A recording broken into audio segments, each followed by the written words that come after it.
Well, if it isn't the consequences of our own lawn signs. That's pretty much what is happening right now in American politics as people all over blue cities are just screaming into the atmosphere about the fact that some illegal immigrants are now being sent from deep red areas where the border is open, thanks to President Biden, to deep blue areas that are very, very far away from that border where they really, really like open borders. Right? You'll remember that around blue areas, places I used to live, places like Los Angeles, there are all these lawn signs that people love to stack. Right? These are things that show just how wonderful you are because you put up a lawn sign. It doesn't actually require you to do anything, but if you put up the lawn sign, it means that you're a better person than your neighbors. And if you don't put up the lawn sign, well, then you are some sort of evil conservative monster.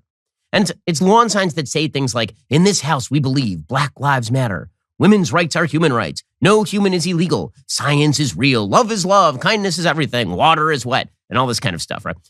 These lawn signs are the great marker that if, God forbid, there's a race riot, you shouldn't have your house broken into. Or if God forbid, there is some sort of huge illegal immigration crisis, you can be counted on not to actually do anything of use, but at least you will express your deep, deep sympathies. So all these folks have these lawn signs, and then it turns out that if illegal immigrants arrive on their actual lawn, they're like, well, or they will give a little bit, and then they will say, look what heroes we are for having done this for 5 seconds while we foisted this sort of policy in the thousands, the tens of thousands, the hundreds of thousands on our fellow Americans.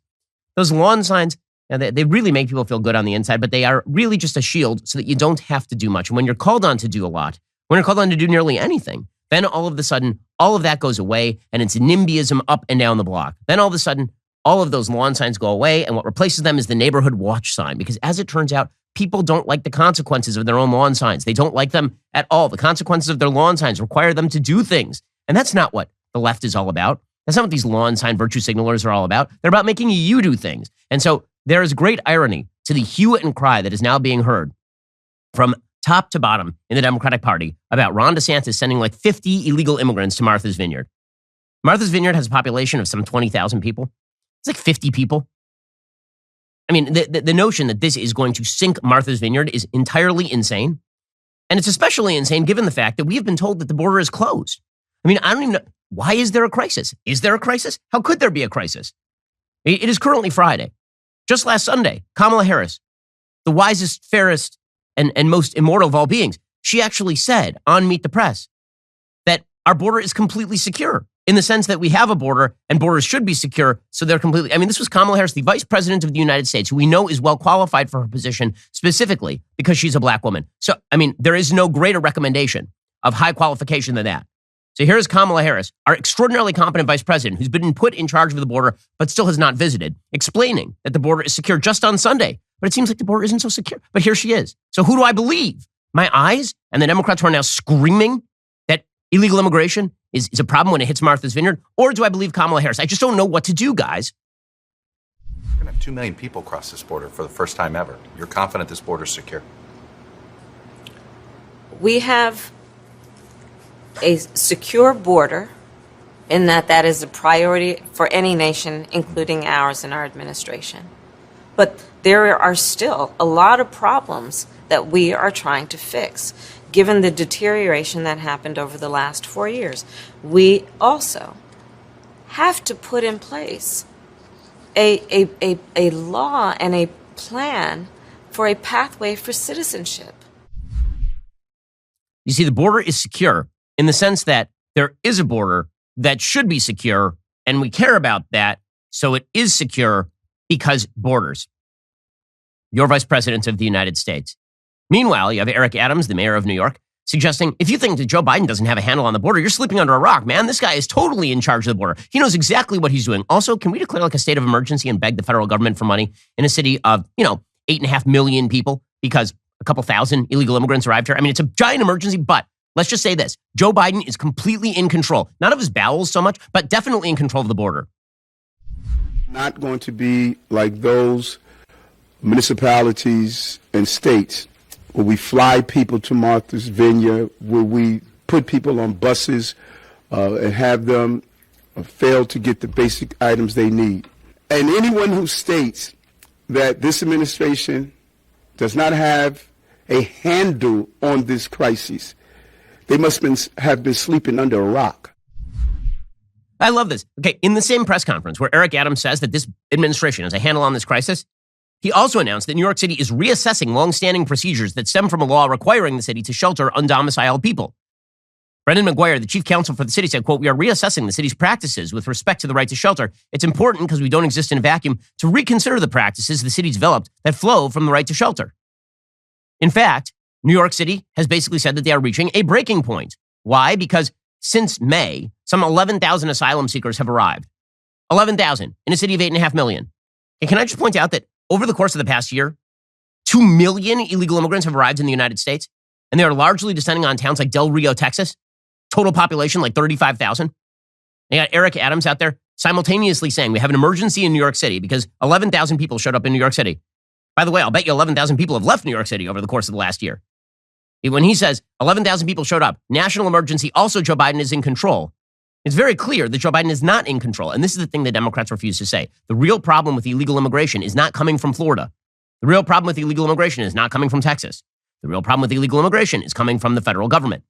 And so this raises the question for the administration as to whether the border is secure. So Karine Jean-Pierre, the wildly untalented press secretary of the United States, to the president of the United States, she was asked whether the border is secure, and let us say that her answer was lacking. Does the White House stand by those comments that the border is secure? What we stand by is that we are doing everything that we can to make sure that that we follow the process that's been put forth. That's why we have historic funding to do just that, to make sure that to make sure that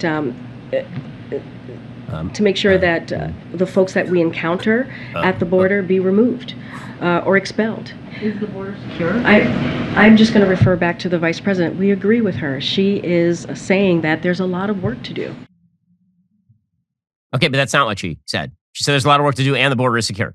So we are going to make a completely circular reference here. The Vice President says the border is secure and that it's not secure. Karine Jean-Pierre, the border is secure because the Kamala Harrises of the world say that it's secure. It's just an echo chamber of stupidity. It's amazing. And well, meanwhile, they actually went and asked one of the illegal immigrants who was just shipped up to the Northeast whether, in fact, the border is secure. In fact, this is an illegal immigrant who was outside Kamala Harris's house, right, sent by Greg Abbott, the governor of Texas. They're like, is the border secure? He's like, well, I'm here, aren't I? I mean, what do you think? Vice President Harris said that the border is closed. Is the border closed? Do you believe that the border is closed, or is it open? It's open, not closed. The border is open. The border is open. Do you believe that all the migrants believe that the border is open? Yeah, everybody believes that the border is open.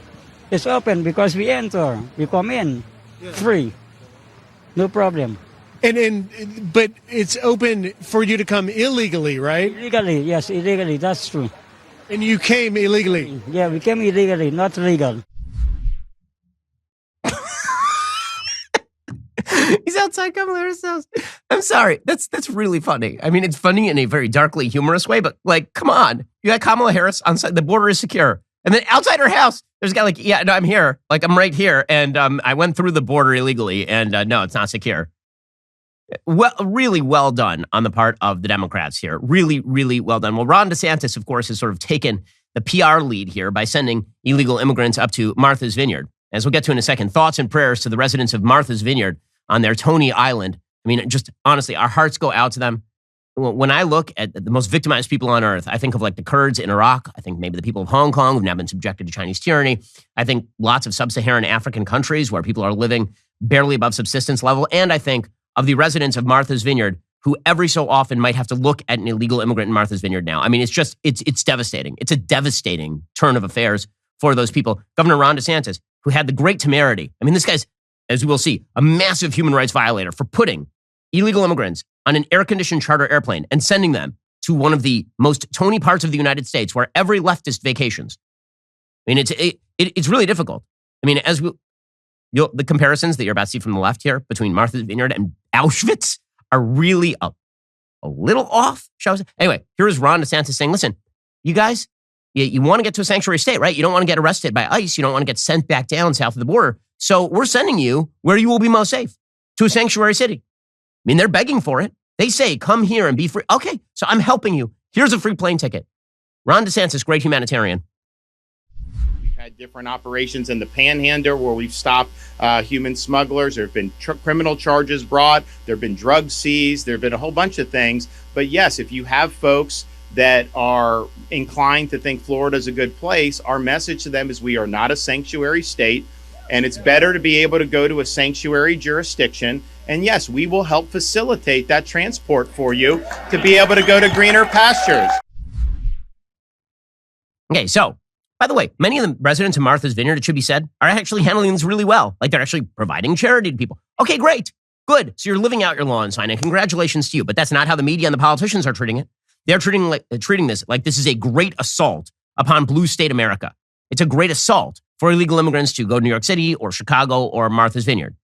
So there actually is kind of a wild difference between some of the voters, the people who are like going to churches and actually attempting to take care of the illegal immigrants in Martha's Vineyard, and all of the politicos who are just screaming about how evil Ron DeSantis is for sending these people here. Ron DeSantis says, listen, there's a very simple solution here. If you don't like people being sent to Martha's Vineyard, then how about you just close the border, Joe?